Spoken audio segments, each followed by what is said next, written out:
داستان تبر دسته‌سیاه.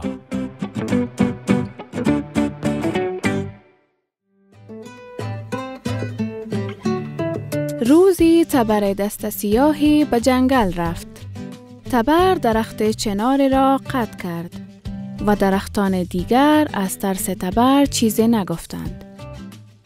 تبر هر روز به جنگل می رفت و درخت را قطع می کرد.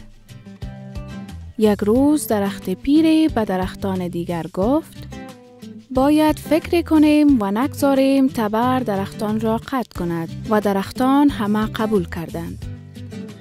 فردا تبر وارد جنگل شد تا درخت دیگری را قطع کند. اما درختان همه متحد شدند و تبر را از جنگل بیرون انداختند.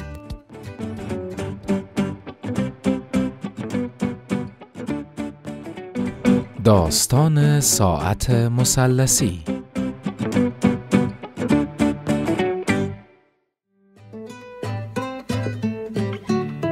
ثریا اولین بار در ماه ثور بود که ساعت را از مادرش یاد گرفت.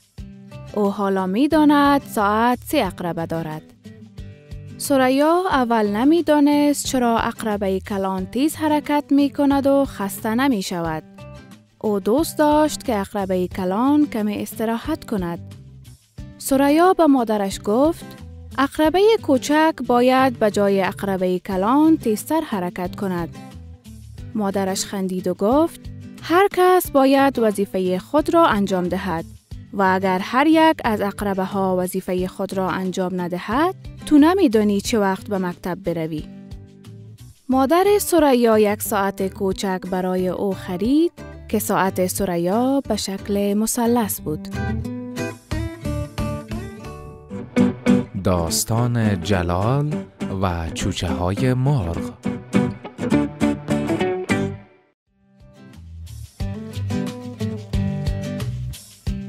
جلال در حولی خانه‌شان یک درخت کاج کلان دارد. او زیر درخت کاج یک لانه کوچک برای 5 دانه چوچه مرغ درست کرد. جلال به چوچه ها آب و دانه می دهد.